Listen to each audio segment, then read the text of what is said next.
Welcome into the Hot Read Podcast live here on Tuesday, June the 17th. I am your host, JT Ruhnke, writer and reporter here at the 440 Sports Podcast Network. You can follow me on all the socials at JT_Ruhnke. No Stoney Keeley today, but we're having a little bit of a reunion tour to kick off the what is our darkness retreat, not Aaron Rodgers by any means, but our own darkness retreat into the downtime of the year with Easton Freeze of AtoZSports, former host of the Hot Read Podcast. Easton, welcome back, first of all. How Hello. are you doing, my friend? And I just have to say, was it nice? Very professional of you. I have to ask. That's the you're on a show alarm in case you're not on the show yet. At 4:08, 8 minutes late, just like always. I figured by then, if I wasn't already on the show, then I'd need to get my butt on the show. Oh, that's great. Now, Easton, I do need to ask you a question before we start today's show. Obviously, the Titans Twitter account ran a smear campaign on you last week. Now, Did they? I missed that. Well, was the Father's Day post you? Did you get into their account and post that to get back at them? Is that what happened? Yep, that's the psyop. It was very important to me to make them look like a bunch of woke idiots. And mission accomplished, because that made so many people angry for some reason. So It was quite funny. Take that, Nate Bain. There you go. They got what they deserved. QC Hawk says, wait, Easton is alive. I thought Titans admin had murdered him on Twitter. That picture isn't actually me, by the way. Common misconception on the internet. Not me. That's somebody else. That's okay. We'll let you. We'll have quite a few conspiracy theories on the show today, but we'll start with that one. Prove that's me. I dare somebody to prove that it's me. Good to see all of you guys here in the comment section with us today. Reminder, if you want to join the conversation, if you are on Twitter or Facebook, you can head on over to the 440 Sports YouTube channel, where Derek, Eddie, QC Hawk, Krista, Strike 113, Jacob are all here in the chat. Usually Derek starts the show off, if it's me and Stoney, by the way, by saying, "What's up, gents?" But today, because you are on the show, apparently, he went with "What's up, nerds?" saying, "Why the hell is this guy here? Right. We don't want him." Yeti saying, "Good evening, lads." Certainly a lot of animosity right here as well. Shrike saying, "Hope Titan social media isn't watching with Easton's internet issues, just waiting to screenshot his face frozen and use it for content." Head on a swivel, Easton. Just taking me out back with the baseball bat. Yeah, well, curb stomping me to start the show. It's crazy. Derek says, "Made me mad because I had a crappy mom and a phenomenal dad, and they refused to acknowledge the mistake, just deleted it and tucked tail and ran away." They don't acknowledge the mistake because for however long the first post was up, 15 minutes, whatever it was, by that point, if you repost it and fix the clear and obvious typo, then the comments are just going to run like you're at that point. No one was going to be happy. At that point, no one Correct. was going to be happy. You're not fixing anything by fixing it at that point. It was just going to be Armageddon with quote tweets and comments, and people were going to miss the point. So they decided to just pretend it never happened, which I support. Drew says that picture of Easton coming out anytime Bryce Oliver is mentioned. So that is the face that I make whenever I watch. Listen, I am that one Oppenheimer meme where you go back to the Senior Bowl like 2.5 years ago, where I said it's a silly picture of Easton eating a taco. What's the worst that could happen? That I think it's now, like a total whim. Like you weren't sitting there like, "Ooh, no, I'm totally gonna get a funny picture of Easton." I think you had your camera out doing something else, and then just started snapping photos and realized, "Oh wait, this one's kind of funny of Easton. Ha ha ha! Let's put it on the internet." And look where we are. We've got an NFL Twitter account with millions of followers. Just speaking of taking me behind the woodshed, just kidding. That picture is not me. So whoever that was, I feel terrible for them because that's so embarrassing.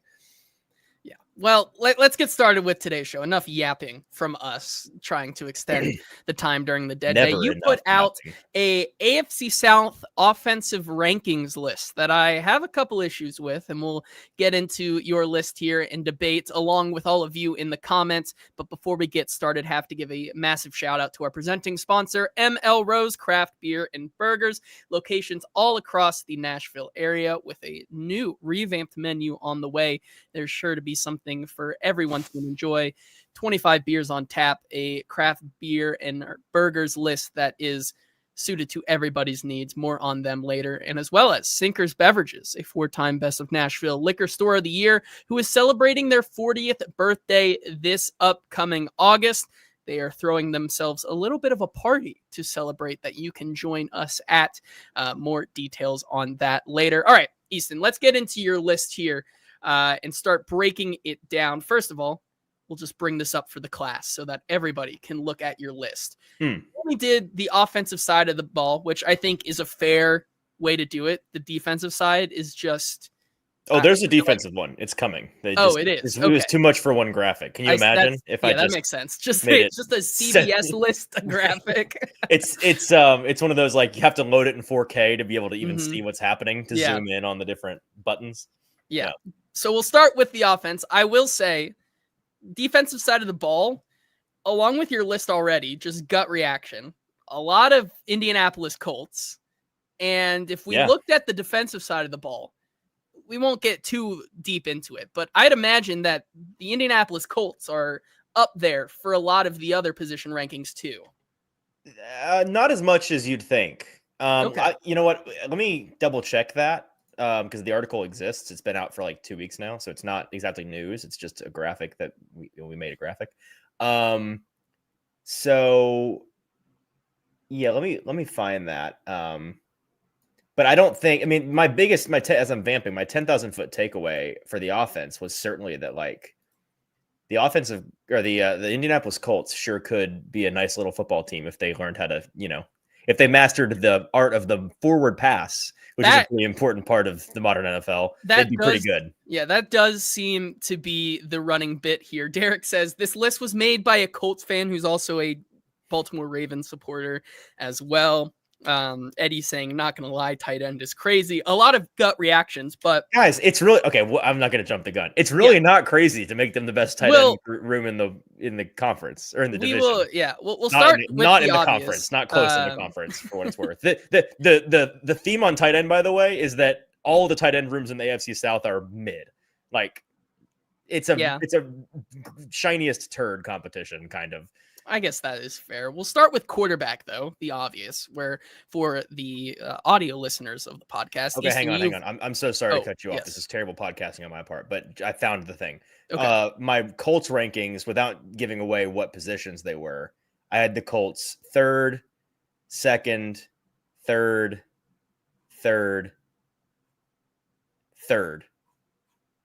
For defense. Okay. So maybe not as nearly high. as glowing on the defensive side of the ball. Maybe not as high on this list, but still, like, overall with these rankings, I imagine if you averaged them all out, they probably are around the second best team based on average, just from like looking at it from a like.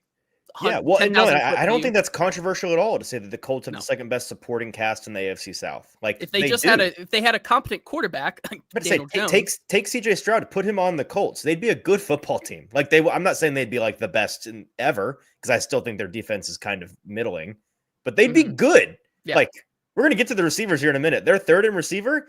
I like the receiving room. It's well put together, I think. Yeah, fair enough. There's an important position in football called quarterback, and they don't have even close to one. So it doesn't. It's all fake. Who cares about the rest of the roster? Drew says Easton just really likes Mo Alley-Cox, and we'll hear the whole argument here on tight end for Easton. Starting with the quarterback factor at tight end was Mo Alley-Cox. Yeah, this guy's got to be number one. Quarterbacks rank as follows: first, CJ Stroud. I guess this is more starting. I mean, are you factoring in all the quarterbacks, the entire room then? Is that? Yeah, good qualifying question to start, because with all of these rankings, I did them trying to balance. The four things that you have to balance are starter versus depth, right? And like the totality of the room versus the best player. And that's on one axis. It's like the political compass. And then on the y-axis, it's like what we've seen in the past year or two versus what we're expecting to see this year. And so I'm trying on that graph to do my rankings as dead center as possible, to weigh them all exactly evenly. And so you'll kind of see that trend, I think, as we go. But trying to put some stock into what we're expecting, but not. I guess not allow any of my hotter takes to influence probabilities. Like there's a part of me that thinks Gunnar Helm could just be the best tight end in the division one day, but I'm not going to make that a part of my rankings. You know what I mean? Yeah, fair enough. And so you have CJ Stroud, number 1 in the Texans room, 1, Jags and Trevor Lawrence, 2, Cam Ward in the Titans room, 3, ahead of the amalgamation of a quarterback room in Indianapolis that includes truly the Frankenstein's monster. It includes the likes of Anthony Richardson, Daniel Jones, Riley Leonard, and not Sam Ellinger's not there anymore. I believe it's Jason Bean is there. It is, but good on you for people forget Riley Leonard. That stallion of a man is up there in Indianapolis. He's hanging around there. So first of all, gut reaction. I really don't have a problem with this. This. I kind of thought you might, to be honest. I listen, Daniel. If you're counting Daniel Jones as the starter, I'm counting whoever. Take your pick. Flip a coin. I don't care. Yeah, I may have them maybe closer to 3 than 4. If anything, I may have Cam as 2 ahead of Trevor Lawrence already. That's the biggest issue people had is like, I don't think 1 is controversial. I don't think 4 is controversial. And if it is, frankly, like, I think you need to get your head examined. 2 and 3 is like, when I look up and down this list and try to project, because you make this list and you go, okay, what do we think is most likely to change this year?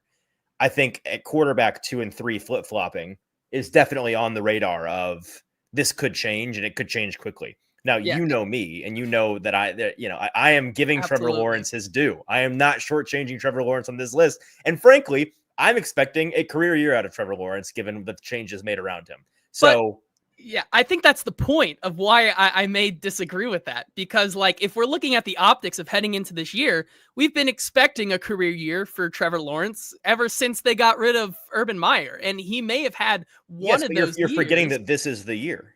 That's the part here that you're missing is that all of those years we were wrong. Just like last year was the year, and the year before that was no. But those ended up not being the year. That's what you're not wrapping your head around. I understand. You're not understanding how this year actually is the year.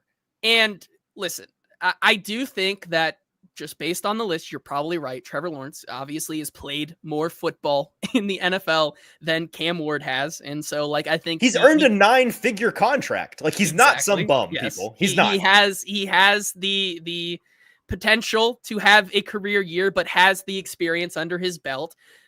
Still has not even, like, in 2 years of CJ Stroud, though. I think that's also saying something. As someone who's earned that kind of contract, and we're still saying that he's 2, maybe 3 to a quarterback that has not played football at all at the NFL level, and CJ Stroud, who has had 2 years, 1 pretty good year to start, and then kind of had a down year in year 2.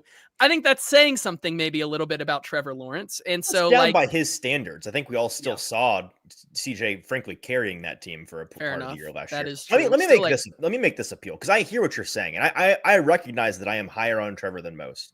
But I think if you come at it from this angle, it makes some more sense.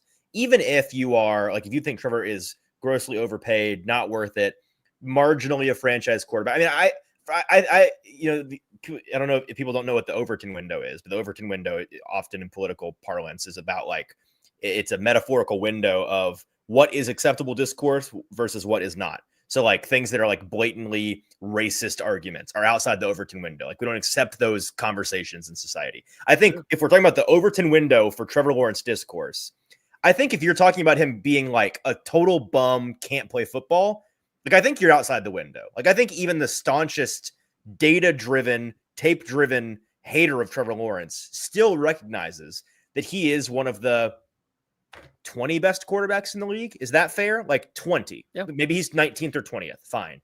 With rookie quarterbacks, as high as we are on Cam, when you look at whatever measure you want to use, DVOA, EPA, whatever, like, unless you are a Jaden Daniels or a CJ Stroud as a rookie, the quote unquote good rookies, the guys that were like, wow, that was a really promising rookie year, tends to still be like the 27th, 25th, 23rd best quarterback in the league, because they're good by rookie standards. Like Caleb Williams last year, who I've written and argued about. I think if you have a Caleb Williams statistical season this year for Cam Ward, that is a definitive success for him. He was like the 27th best player in football. So even if you're better than that, Cam's still the 23rd best quarterback in football. And I think that's still a step below what Trevor Lawrence is.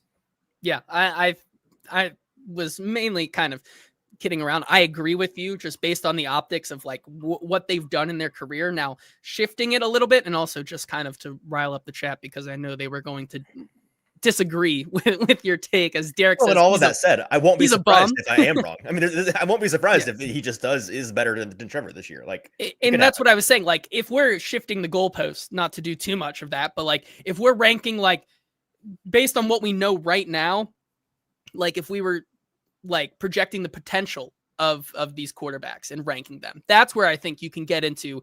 I would put maybe Cam at 2 and Trevor Lawrence at 3 because of that kind of narrative that we've been waiting for the year for Trevor Lawrence to break out. It hasn't happened. We're doing this for the 3rd time now. The first time when he got drafted, and then with their coach, I forget his name already. Who are we talking about? The Jags head Liam coach. Cohen. No, the one before that. Doug Peterson. Doug Peterson. I got caught on Urban Meyer. Captain Smiles. Yeah. Doug Peterson. We were waiting for that, and now it's Liam Cohen. Like we're getting to the point where it's the definition of insanity in Jacksonville if it does not happen this year. So, but yeah, if you're looking at the potential of what they could have this year, like even then, like last year, like Trevor Lawrence and Caleb Williams had similar years, I would think, from an optics standpoint, like even though he was hurt, I think both of them had pretty similar years. So I think it's fair to say like Cam has all the momentum in the world as of right now, even from me being the cautious optimist here in the room on Cam and trying to hold back excitement. Like I think there is a window there. And if he does have like a Caleb Williams year, I think that definitely we go into next year putting him 2. But I think it all comes down to, like you said, this is going to be the year for Trevor, apparently, as it has been for the past couple of years. Jacob in the comments saying Trevor Lawrence is the 2nd best number 1 overall pick in the division, ahead of Trayvon Walker, though. I think that's, I don't agree with that. We can't say that yet. Like, we cannot. Like, Trevor Lawrence is a national champion at the college level. Like, just from optics like that. I think either way you're looking at it, if you're talking about in terms of like what they were as a prospect, Trevor was definitely a better prospect on paper than Cam was. And if we're talking about what they've been in the NFL, one of them hasn't played in the NFL yet, so he can't be better. Yeah. But I'm glad we can all agree, though, that even if we assume that it is Aaron Rodgers, or not Aaron Rodgers, Anthony Richardson, if we can assume that it's Danny Dimes, whoever it is, the Colts just, it feels like it feels like no matter what they roll out there, it is going to be the worst quarterback in the division. Like, what would it take for Daniel Jones or Anthony Richardson to be in the conversation to maybe get to that 3rd spot, usurp a Cam Ward or a Trevor Lawrence? I mean, Daniel Jones could just have a 2022 Daniel Jones season where he's like running the ball a bunch. And I mean, there's a reason Minnesota wanted to keep him around last year. I don't think Daniel Jones is nothing. I just think he's got a really firm ceiling. Now, there's a part of me that's suspicious that Daniel Jones in this Colts ecosystem on offense that I do believe in Shane Steichen, and I do believe in a lot of the pieces they have. There's a part of me that wonders if the defense, like if the offense is just like kind of good and they're just looking for like, maybe they've just been wandering the desert looking for competent play, just average quarterback play. I'm excited to see what that looks like. Yeah, I agree with you there. I think that's that does it for the quarterback conversation. I feel like we've said the most on it. You're never gonna appease the chat because as you know, over here on the Hot Read podcast, it's an anti Trevor Lawrence chat. It's Trev hate city over here. That's why I left. Actually, people little known fact. That was the driving factor. Our argument over Mac Jones and Trevor Lawrence is what forced us. It was pretty ugly behind the scenes, to be honest. It was a knockdown, drag out. It's a wonder the tabloids didn't get a hold of that conversation. Much like the Jeffrey Simmons discussion from last week as well. They got that one. They did not get ours, though. So that's right. Wide receiver here. Pretty similar list to what quarterback was. You have the Texans as the number 1 wide receiver core in the AFC South, the Jacksonville Jaguars at 2, the Indianapolis Colts at 3, and the Tennessee Titans at 4. First of all, I don't think there's any conversation that anybody else besides the Houston Texans wide receiver core can be number one as of right now. Glad we agree on that. I'm glad. I think this entire ranking is the least controversial thing I've ever said in my entire life. From top to bottom there, I do think, like, from the guys they got in the draft, Nico Collins, Christian Kirk, there are so many guys, like, they have too many guys. They're gonna have cooks. Like, that's the whole room. They're going to have to release some guy that is going to instantly get picked up by another team because all the guys are competent. John Mechie's going to be available in 2 months. Everybody's going to be like, John Mechie's available? Yeah, the third round pick. He's out there.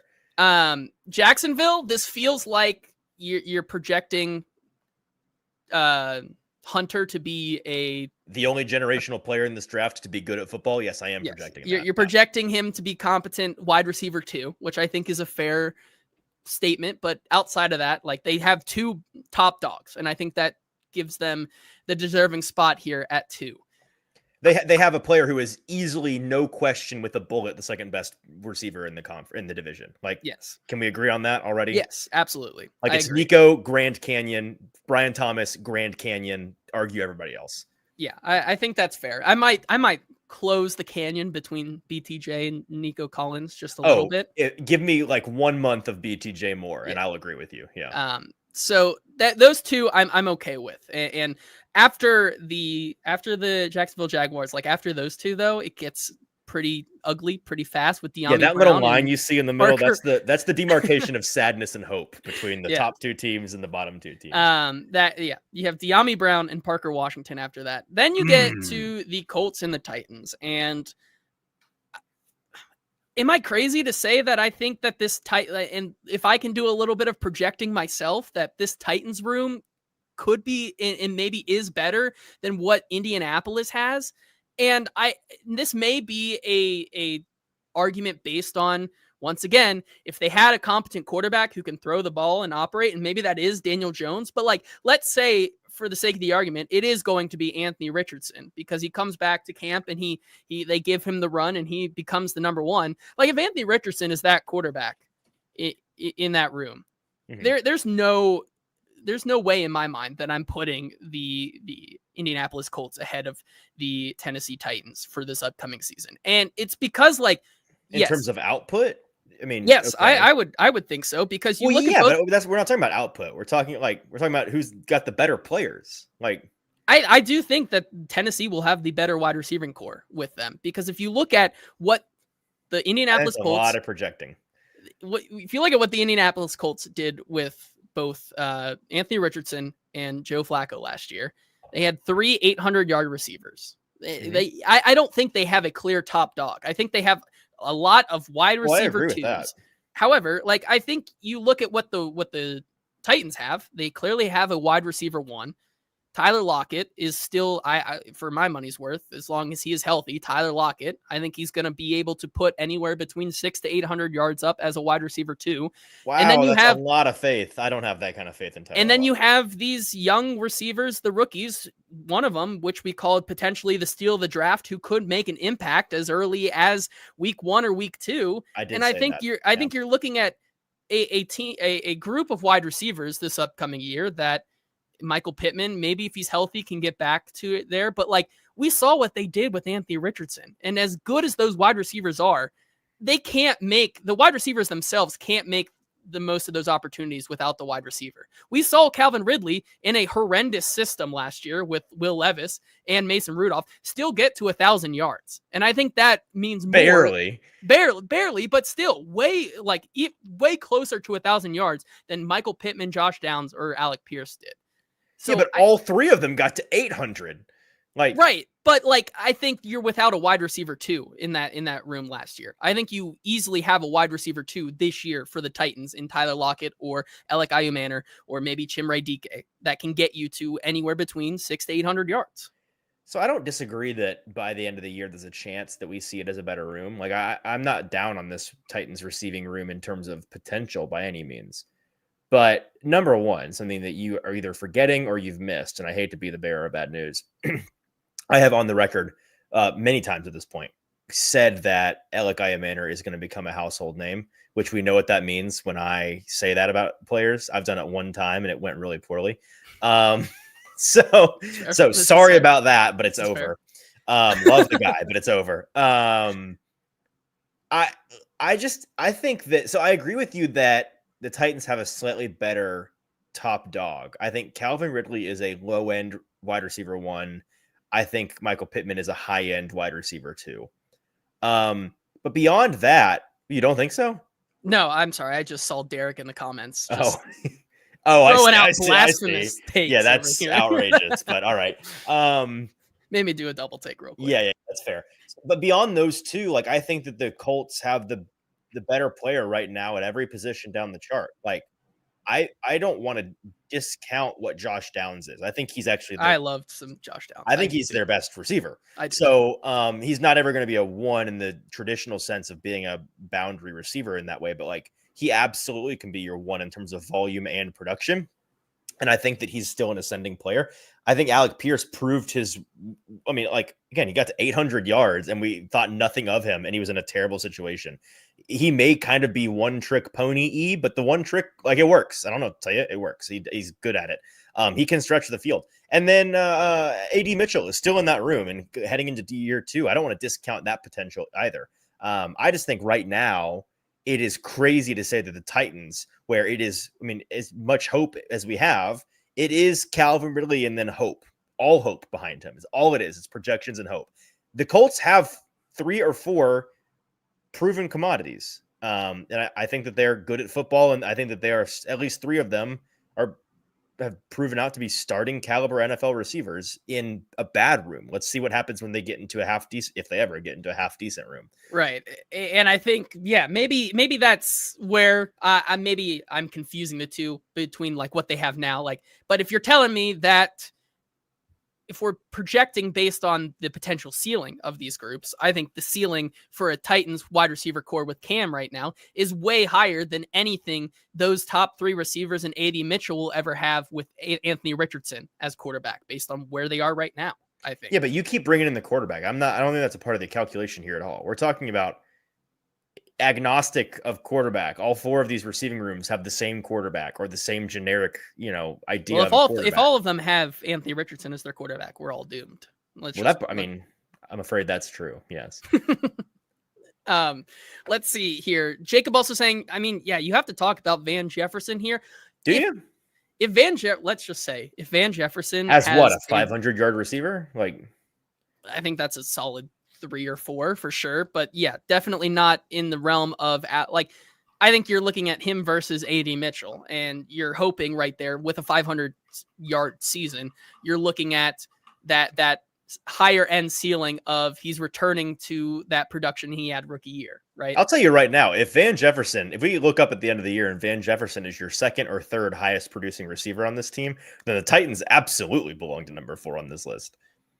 Because things didn't go well. Yeah, things didn't work out in the hope category. Eddie's saying Lockett, Jefferson over Pierce and Downs easily. That's outrageous. I think that's kind of wild. First of all, 2020, like, we're in the big 2025 right now. What are you talking about? Yeah, I think that is fair. QC Hawk saying, just admit it. Restrepo puts Titans at number 2 automatically. That's a funny bit. I like that bit. Why stop it too? Saying Colts have proven commodities and then discounting Lockett is wild. None of the Colts proven commodities are registering for Medicare.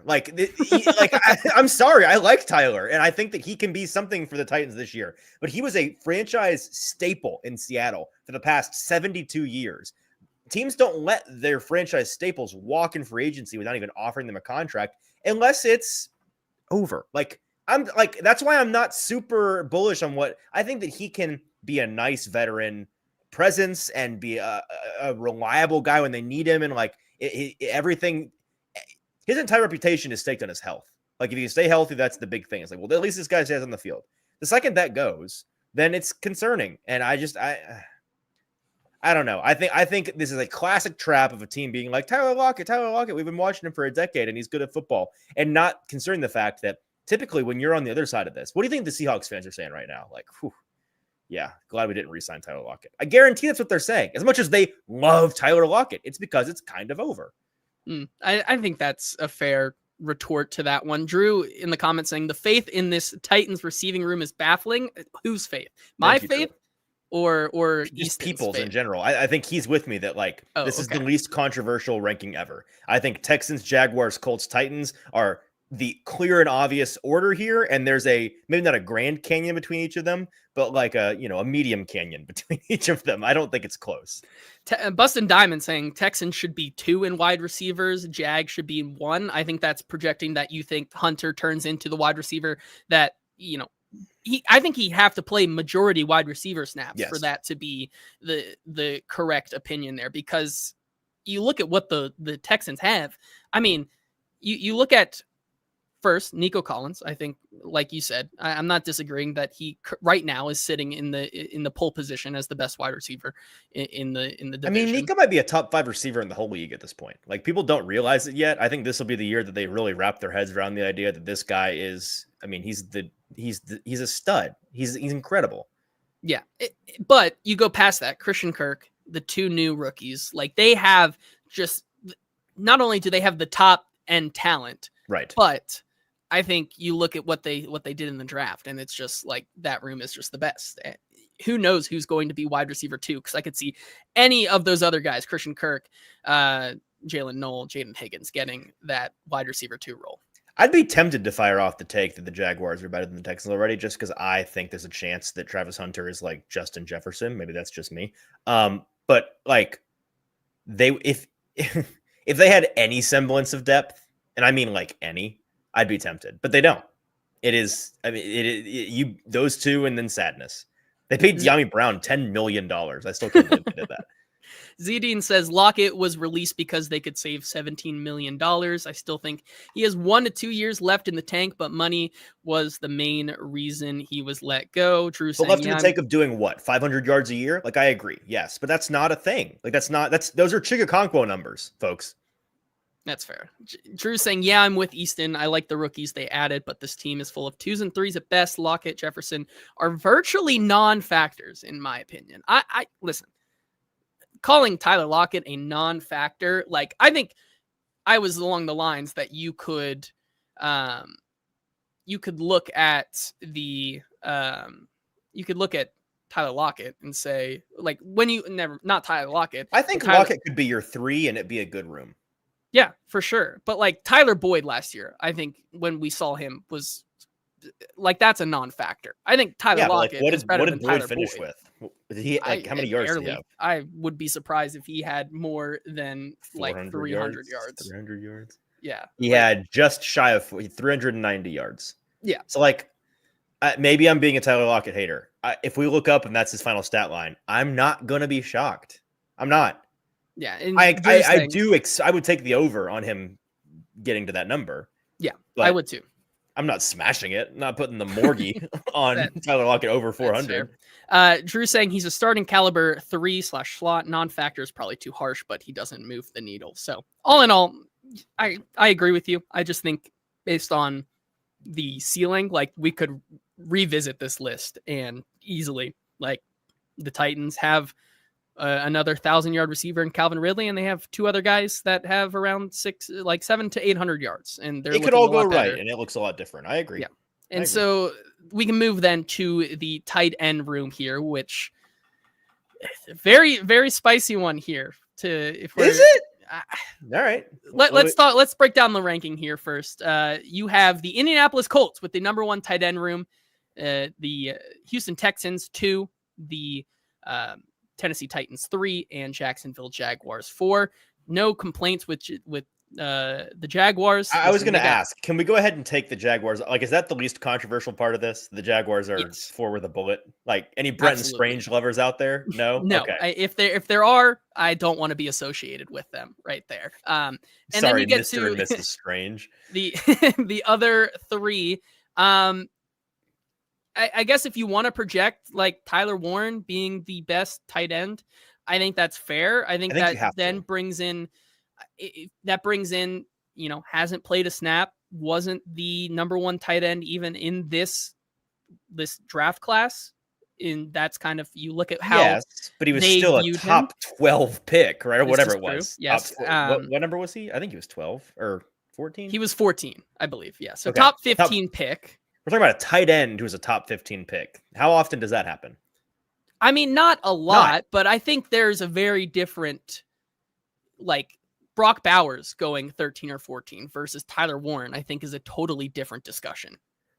Well, you're talking about like the best tight end prospect we've ever seen. So yes. Okay. So, but I do think that you're kind of Kyle leaving Pitts out, also went above him. We saw how that worked that's out. true. So you're he was leaving like out the what fourth Dalton pick Schultz, in the whole draft. You're leaving out what Dalton Schultz has done over his career, which is be super productive. Is put up Chigakonkwo numbers in the past 2 seasons? Because that's what he's done. Listen, okay. That's what he's done. But I would say that if you're looking at us for 2 years. Right, but you look at what he does in their offense, Dalton Schultz.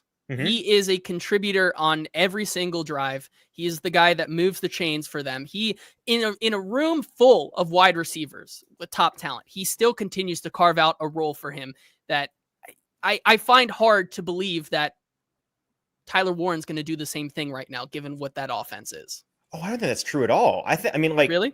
Yeah, I think Tyler Warren could be the Colts. We just talked about how the Colts don't have a clear one. Like, I think there's a world in which Tyler Warren's their most productive receiver this year.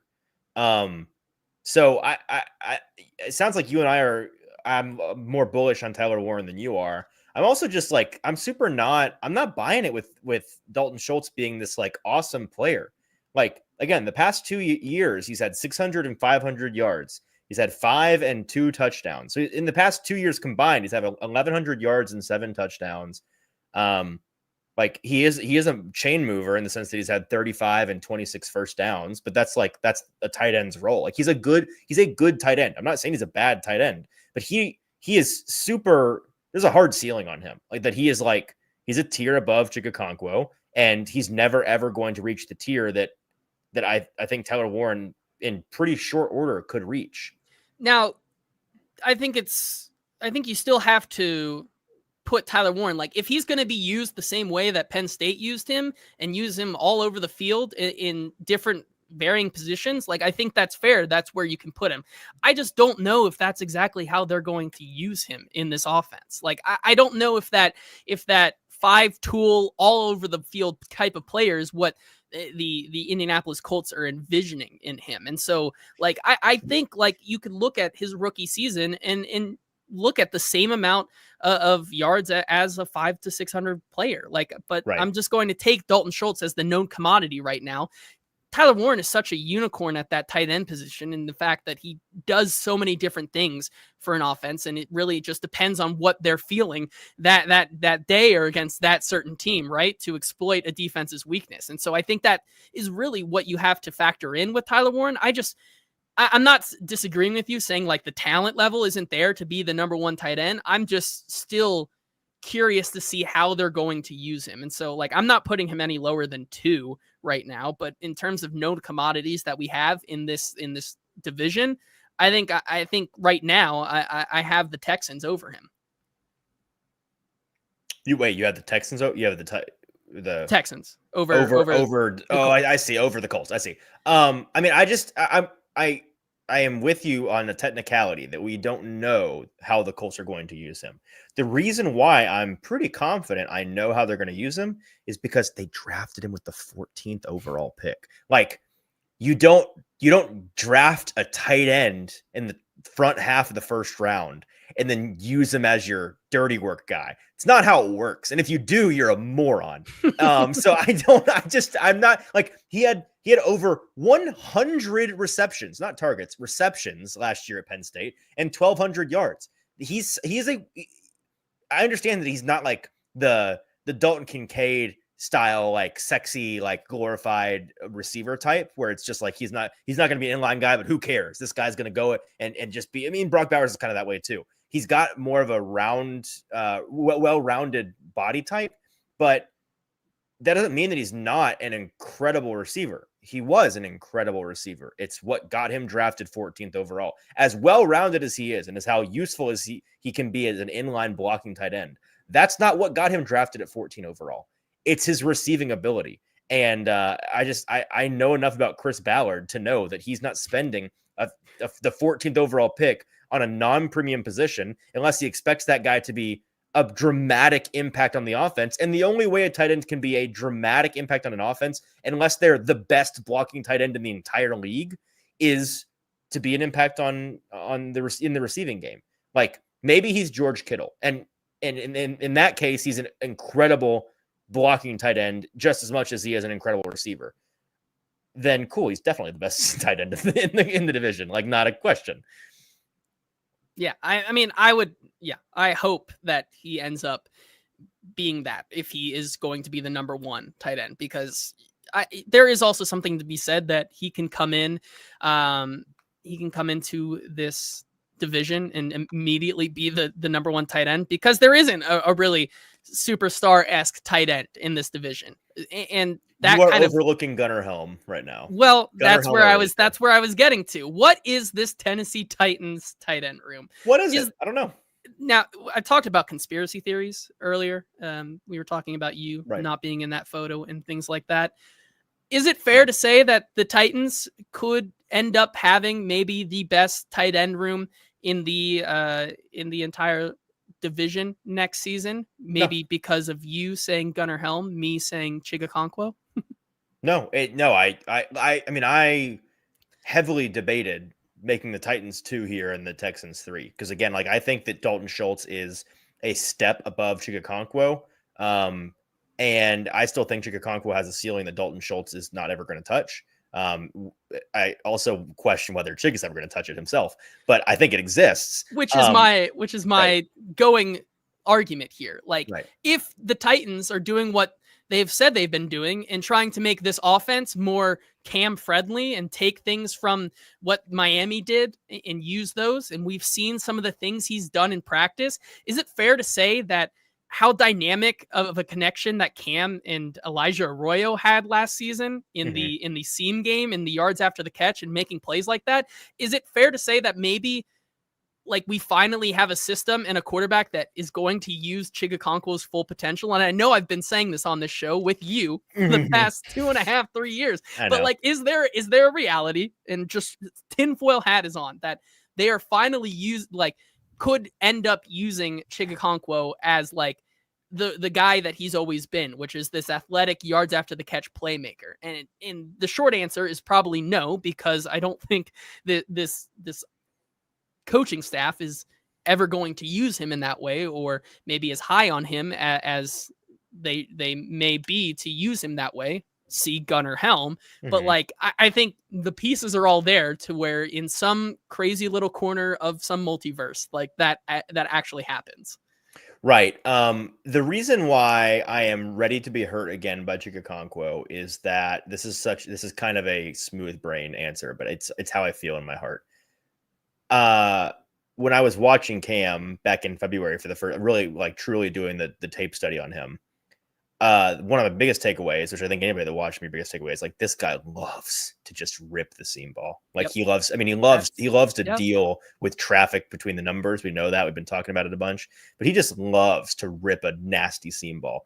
And then I was like, okay, who runs the most and the best seam routes on the team? And the answer is Chig.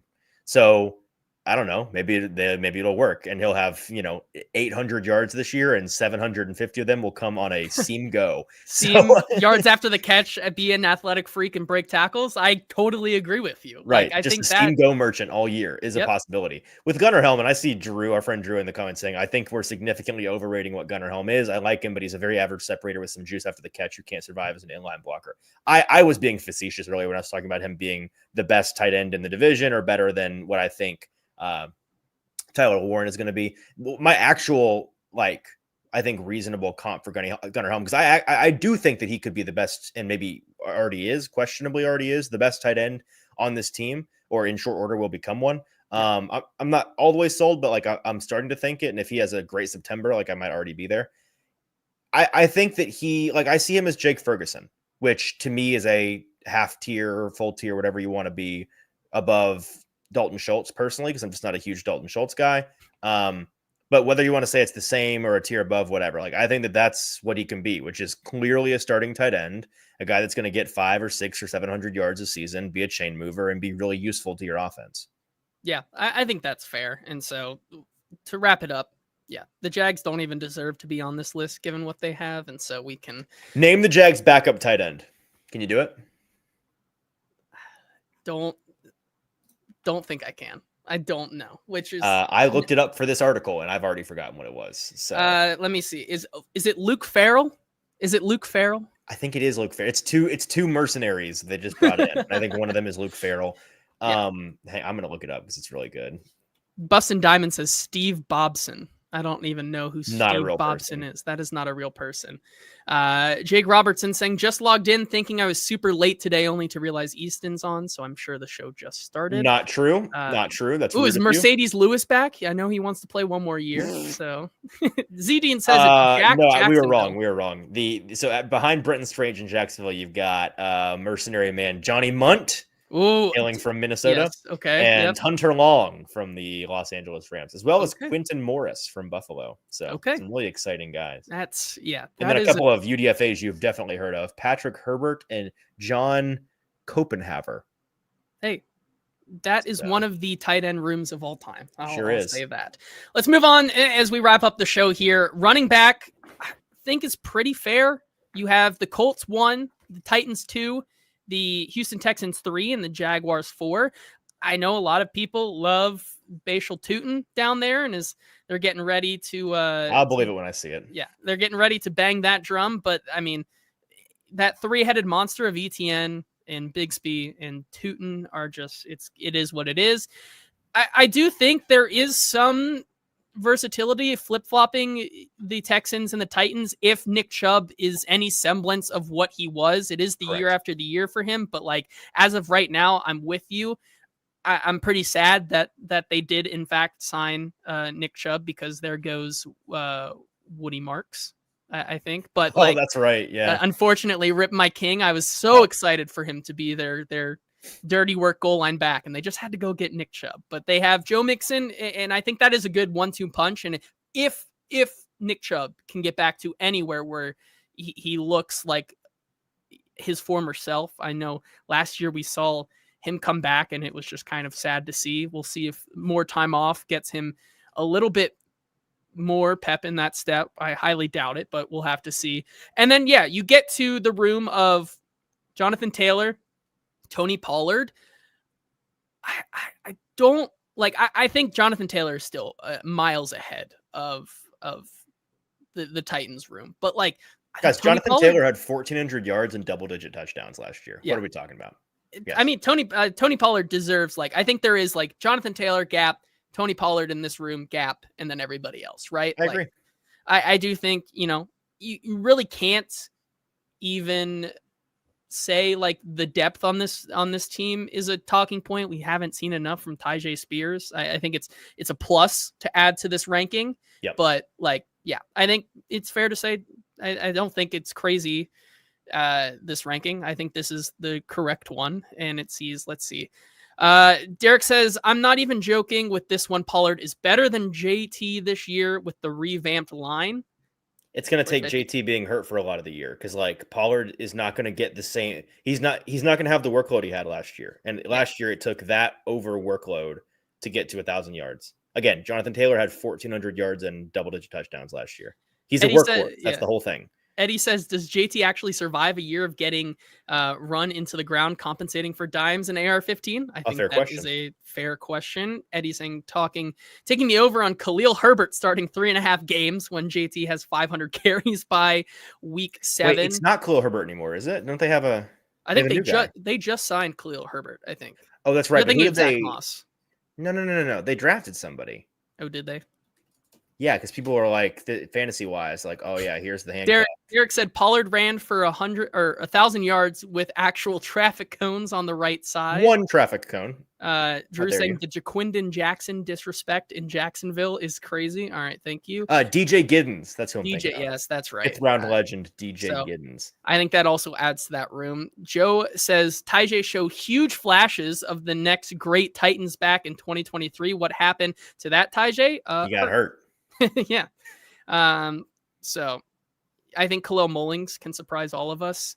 if he has a shot, his shot will be being a third back. And so I don't see any more of a ceiling for him than that. So I mean, if there's a big injury, God forbid, then we'll see. But otherwise, no. So I think that one is pretty square away with Colts 1, Titans 2, Texans 3, Jags 4.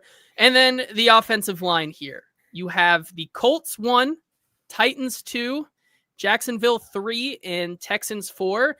I think fair to put the Texans as 4 because they blew it all up. I don't think they can be anywhere higher. I do think that as much as you have the Colts 1, like, I think with the revamped pieces, there's a very real argument to say the Titans have the best line in the division. Yeah, I got to see it first. I think it could that's be the fair, case. yeah. But like the Colts have a proven commodity left tackle who is good at football, like a good left tackle. He's not the best left tackle, but he's an above average left tackle.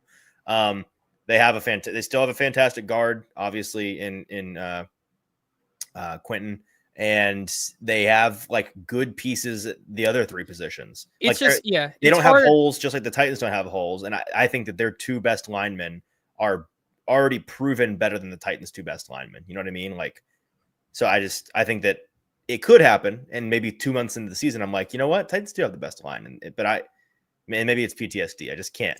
You can't put it there. Go there now. No, in June, you're crazy. Yeah. It is. However, I will say, when you look at, the left side is super as solid as they come if they play up to potential. I know we've seen what happens if Quentin Nelson cannot play like Quentin Nelson does. We see what the disaster is, and that is AR's first year. Like, that was, for all intensive purposes, a dumpster fire. Mm-hmm. But then you look at, they kind of let some pieces go, and there's some young, unproven talent on the right side there. You have Matt Goncalves as your right guard, a day 2 prospect from last year that got some time. You're asking a lot of Braden Smith once again.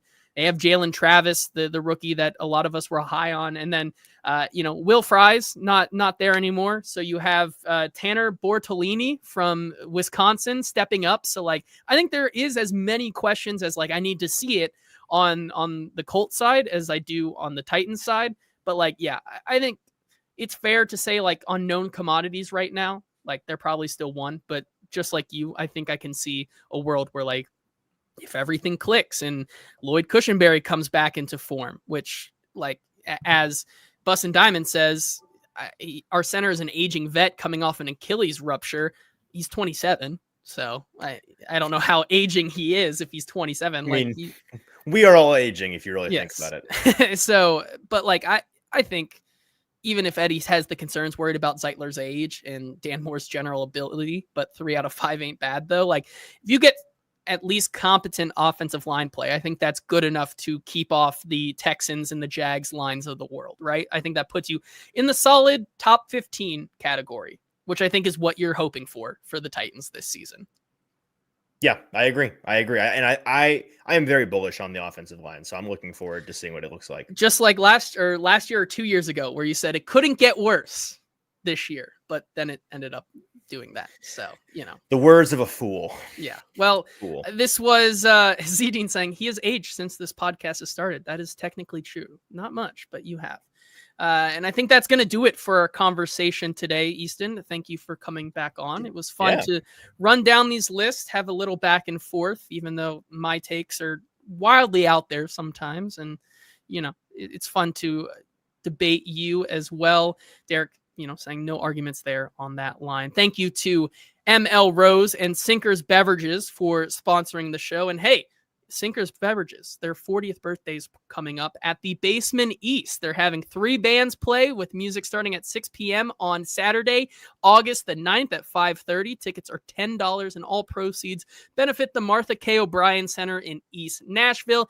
You can purchase those tickets to their 40th birthday party through the Basement East website. And with every ticket that you purchase, you get an entry to a raffle to join the Sinkers crew on a trip to Buffalo Trace to pick a very special single barrel of bourbon, which is very exciting. So I'm going just for that, but also to go support a good cause and celebrate 40 years of Sinkers Beverages. being one of the best liquor stores in East Nashville. Also, thank you to M.L.ROSE.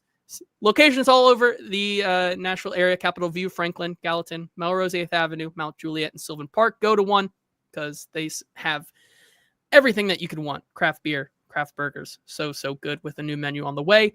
And that's going to do it for our show. We'll be back Friday with Stoney returning, I believe. But until then, this has been the Hot Read Podcast. We will talk to you then.